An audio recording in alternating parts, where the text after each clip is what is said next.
warahmatullahi wabarakatuh. Malam ini kita didatangi sahabat-sahabat kita dari Nusa Bali dan Nusa Raya, dan ada tim kita juga dari Jalengka. Dan malam ini sahabat-sahabat kita ingin melihat koleksi-koleksi Jalengka. Gimana beli?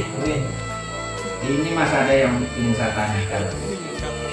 Ini fungsi-fungsi pusaka ini begitu banyak sekali, Mas. Ya, saya kan sangat kurang pengetahuan tentang pusaka-pusakanya.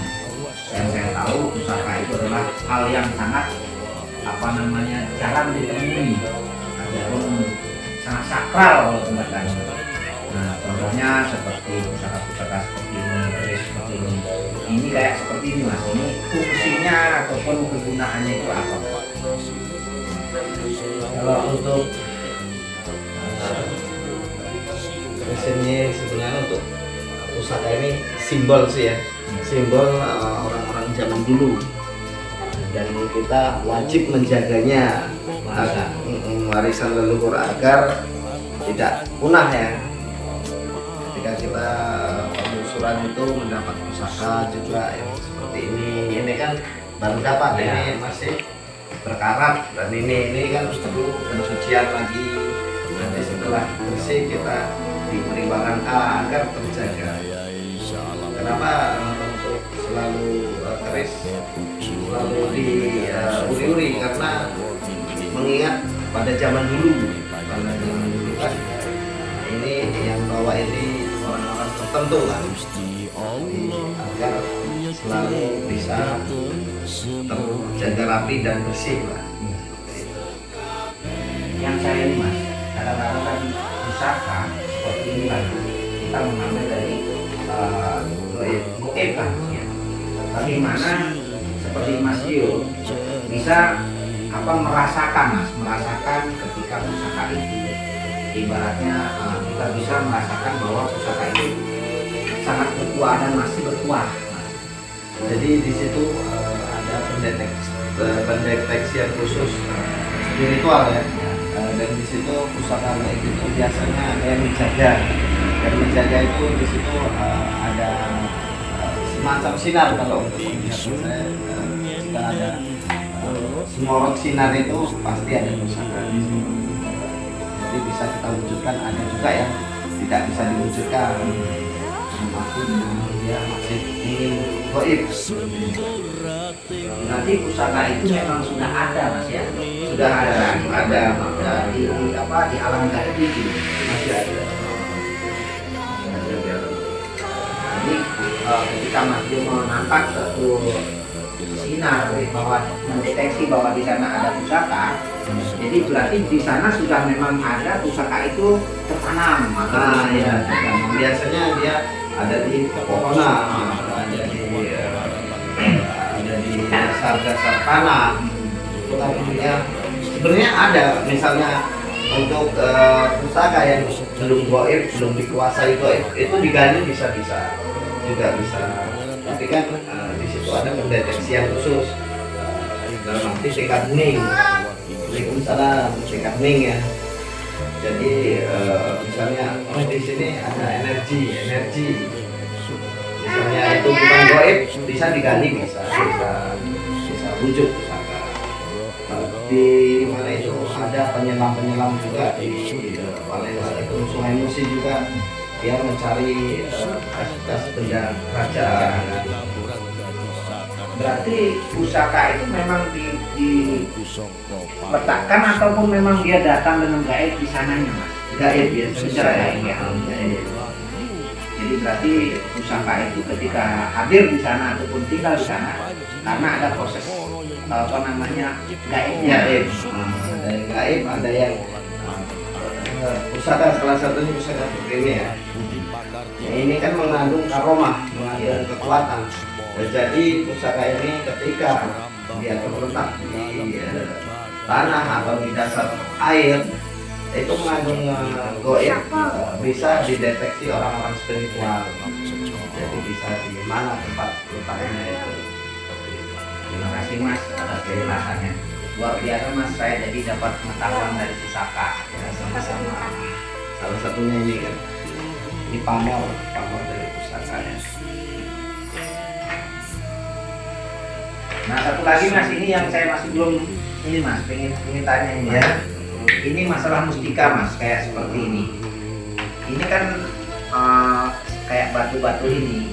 Ini apakah memang sudah ada di alam gaib, apa memang proses dari dalam gaib mas kayak seperti ini? Nah, ini untuk batu-batu mustika ini ada yang jenis batu akik dan batu mustika. Tapi dulu ya tetap ciptaan manusia. Ada yang ditransfer leluhur, ada transfer roh yang berbentuk kodam itu, namanya kodam tetap jin. Jadi ketika sudah ada kodam, dia bisa kesedot dimensi lain karena dia mengandung kodam itu dia. Itulah. Jadi sifat yang berbentuk pusaka itu mudah sedot dimensi gaib. Misalnya kalau batu biasa itu kan nggak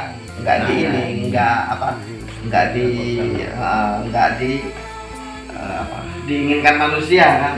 Makanya itu bisa untuk manipulasi setan menjerumuskan manusia. Iya. Ini luar biasa pemirsa. Nah ini contohnya. Itu hanya sebatas mustika aja. Ketika kita pakai ya tetap untuk hiasan kan. Iya. Tapi fungsi-fungsi dari hal ini mas, seperti mustika ini semua ada fungsi-fungsinya. Tetap ada fungsinya. Tetap kita kembalikan kepada yang di atas ya. Semua itu ciptaan yang di atas. Berarti sistem seperti mutiara itu mas, karisma yang ada di sini umpamanya, bagaimana beliau ibaratnya sang roh itu bisa tinggal di mustika itu mas? Hodamnya. Karena ketika ada salah satu tirakat yang kita hening itu mengundang atau memasukkan ke mustika itu untuk proses, ada yang berpuasa, ada yang sistem ditirakati, itu baru dia datang masuk secara gaib. Tetap dulunya semua pusaka itu ciptaan manusia juga. Luar biasa mas. Ya silakan mas, sampai tanya-tanya berhubung ini ada acara untuk menguak misteri alam dan pusaka. Budaya kita jangan sampai hilang. Budaya kita adalah menyelamatkan, seperti Mas Dio sampaikan, menyelamatkan pusaka-pusaka ini adalah bagian daripada kita menyelamatkan budaya leluhur, melestarikan leluhur kita. Karena pusaka kan simbol orang zaman dulu, simbolnya ya. Itu Sunan Kalijogo saja membawa pusaka karena dia dapurnya dapur dalang, dia mengagumi sosok dalang. Jadi kemana-mana dia selalu membawa pusaka. Tapi dia tidak mengagumi khasiatnya, tapi dia hanya mengagumi sebatas keindahannya. Jadi kita harus menjaganya juga kan. Karena orang-orang zaman dulu kan sudah nggak ada, kita bisa mengingat dengan kenang-kenangannya saja. Tapi luar biasa Mas Dio. Jadi dengan penyampaian sama dengan kita, ketika kita lupa dengan apa yang kita diwariskan, seperti pepatah Bung Karno, jangan sampai kita lupa dengan jas merah. Artinya apa? Kita jangan lupa dengan sejarah. Jadi ini memang benar sekali kata Mas Dio.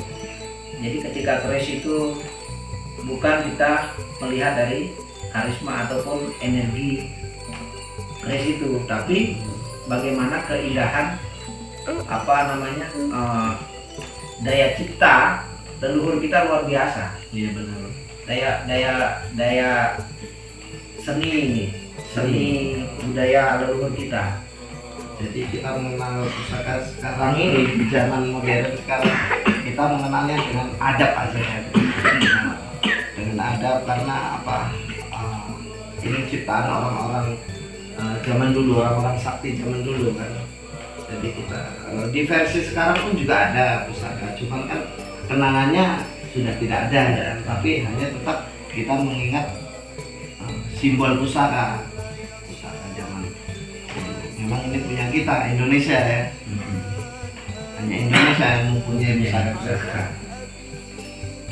Tapi ini semua ada fungsinya masing-masing kan? Ada fungsinya masing-masingnya karena dia mengandung karomah mas. Mengandung karomah itu kekuatan ya. Mengandung karomah. Ini yang jenis tadi yang seperti itu sudah diwarangi, yang seperti ini belum ada warangan, jadi pamornya belum kelihatan habis dicuci kan. Tapi ketika saya megang keris itu kayaknya gagah sekali. Memang itulah daya tarik ya, Daya tarik ini, daya tarik. Karena yang tahu saya sejarah di zaman dulu ketika kita memegang pusaka sama dengan kita sekarang, kita memegang senjata. Kita seorang kesatria karena kita punya senjata. benar-benar. Luar biasa ini mas, sangat luar biasa pengetahuannya. Ya mas, mau nanya tentang pusaka? Yang ini tim penasaran kan? Ya. Dulu juga. Nah, yang saya tanyakan ini mas sekarang, kok ada pusaka ini? Apakah benar ini mas pusaka? Nah, Kita ya, harus ya. bisa membedakan mas antara pusaka yang benar-benar dan tidak mas. Ya.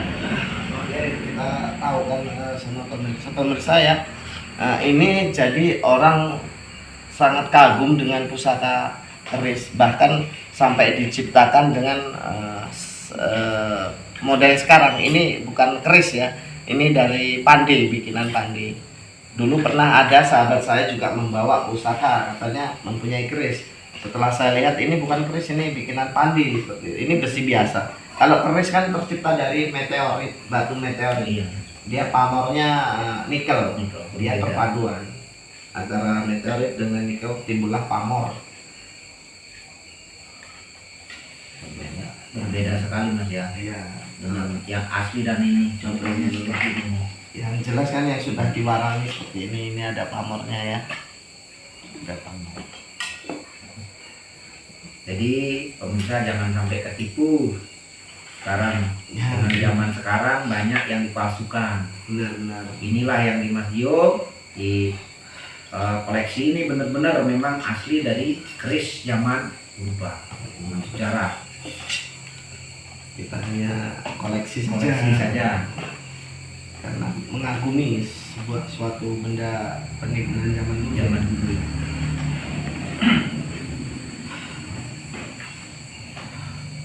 Kalau ini mas, ini kok bukan keris ini mas. Nah contohnya seperti ini. Nah,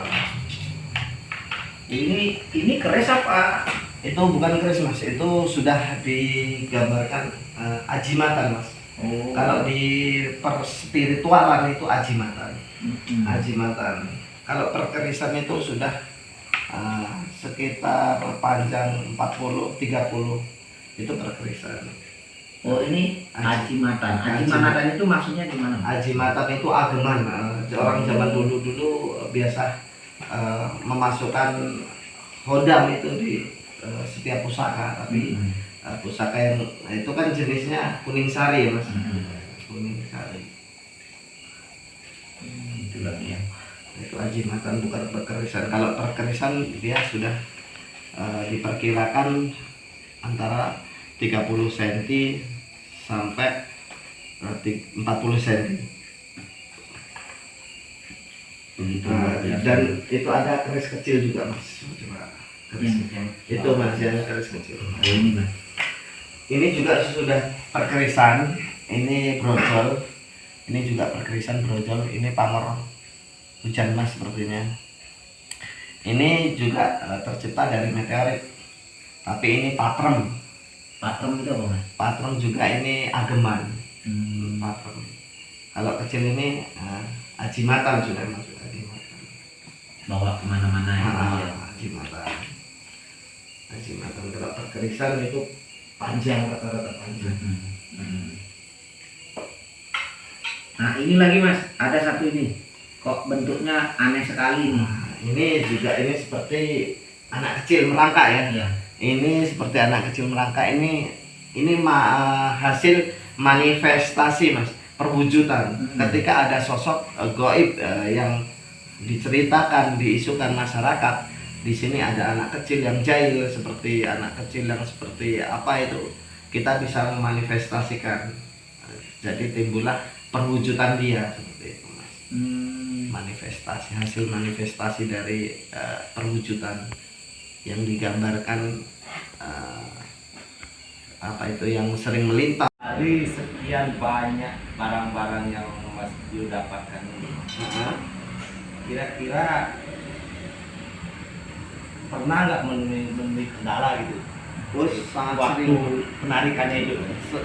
sering sekali ketika pas saya menemukan kendala itu di suatu tempat kita pernah ada kendala itu, kehilangan pendeteksian karena banyaknya sosok gaib, karena tiba-tiba ngedon itu karena energi gaib itu sangat luar biasa, jadi itu menyerap energi kita.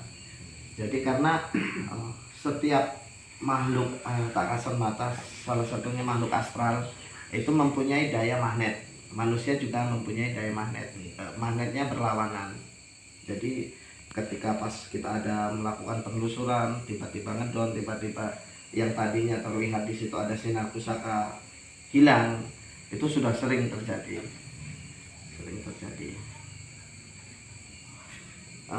Ini kan beli wayan ya, beli nyoman. Beli nyoman pernah kita datangi di puranya itu ya. Iya. Kalau tidak salah 4 hari yang lalu ya. Iya. Nah, itu gimana itu perasaan baru pertama kali melihat, menyaksikan langsung? Iya. Jujur ya, ya waktu saya ikut penelusuran Mas Dio itu ya agak gimana, agak takut juga gitu. Agak takut, agak merinding ya. Ya agak merinding. Apalagi ada yang salah Iya, satu positif, ya. warga sana itu suruh menarik pingsan ya. Iya. Tiba-tiba pingsan. Itu baru pertama kali juga. Pernah pertama kali beli wayan ini, menarik salah satu pusaka. Itu ya, pembelian cimbi ya. Dia tiba-tiba terpental, langsung jatuh. Di daerah mana? Karangjadi ya itu.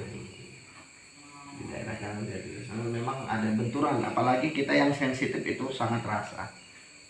Yang sensitif dalam arti sudah peka, itu sangat terasa memang aura kegoibannya.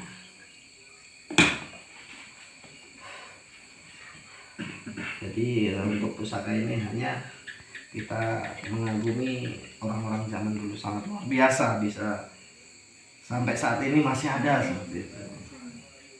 Apakah pusaka kayak gini itu ada yang memiliki dulunya, ada yang memiliki? Tetap ada yang memiliki, tapi kita tidak bisa mendeteksi siapa yang memiliki, karena setiap pusaka diciptakan tidak satu kan, tapi pernah ada yang dipegang orang-orang zaman dulu, orang-orang terkenal zaman dulu, itu sudah tidak terdeteksi lagi. Biasanya ada di museum-museum ya. Terus ini yang punya itu gimana ini Mas diambil sama Mas Dio? Ini sosok, misalnya salah satu pusaka ketika kita ambil, sosok gaib ini, sosok pusakanya yang menunggu itu pasti dia mencari. Makanya kita setelah kita pengambilan ada ritual tertentu di rumah, dalam arti sambil membersihkan kadar karatnya dengan apa yang bisa untuk membersihkan. Biasanya saya pakai dengan mengkudu itu, mengkudu dengan air kelapa. Habis itu setelah bersih kita ada ritual untuk biar sosok yang pernah menjaga tidak mencari lagi. Makanya ada yang pernah bilang kalau setiap keris turun menurun ada anaknya yang tidak kuat membawa keris. Sebenarnya setiap keris itu kuat dibawa, tinggal mengandung energi negatif atau positif seperti itu. Makanya saran saya, setiap mempunyai pusaka kita meminyaki wilayahnya itu hanya sekedar kita biar jangan pernah kita beranggapan mengasih makan seperti itu. Oh gitu. Proses memberikan minyak pada pusaka itu bukan berarti memberikan makan ya. Itu ya hanya sekedar perawatan saja. Cuman perawatan untuk biar biar tidak berkarat dan apa karisma pusaka itu tetap pamornya kan. Nah inilah sekarang kita harus bisa meluruskan. Nah kadang-kadang kan minyaki pusaka itu memang identik dengan ngasih makan. Benar. Biarlah ketika kita mempunyai pusaka, dia mempunyai hodam atau kekuatan, biarlah dia bekerja dengan kekuatan dia sendiri. Dalam arti kita mempunyai pusaka keris, jangan pernah sekali-kali menuhankan setiap pusaka. Tapi ketika ada gangguan goib, dia sudah bekerja dengan goib sendiri. Itu proses kekuatan mistiknya ya Mas? Iya, goibnya. Berarti dengan secara tidak kita sadari dan tidak secara langsung di dalam goib pusaka itu sudah melakukan kerja. Iya benar. Kita tidak tahu gitu Mas ya. Karena kadang ada yang mempunyai pusaka, tiba-tiba ada pergerakan pusaka sendiri, ada pelebatan itu jangan dihiraukan, biarlah dia bekerja seperti itu.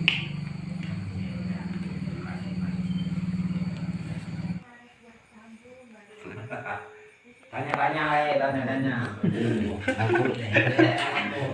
Mau isi nama saya ini. Ketumnya Mas Yo. Wah, izin kau izin deh. Ya. Apa? Deh. Sisa mendem.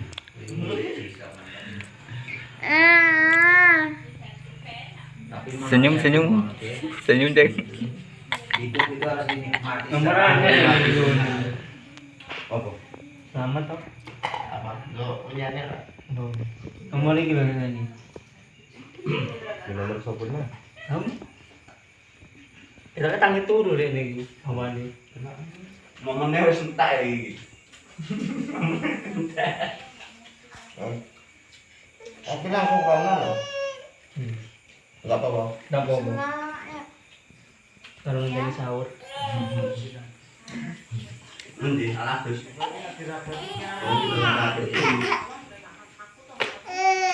Apa?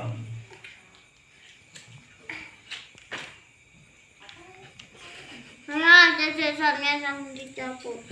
Apanya? Jajasan foto di malam itu. Ini nanti kan itu.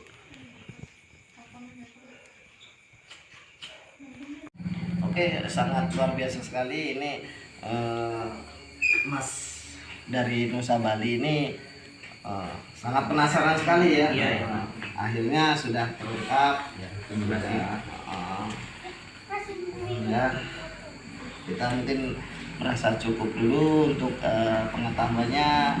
Saya akhiri, ihdinas siratal mustaqim, wabillahi taufiq wal hidayah. Wassalamualaikum warahmatullahi wabarakatuh. Waalaikumsalam warahmatullahi wabarakatuh. Salam Nusantara.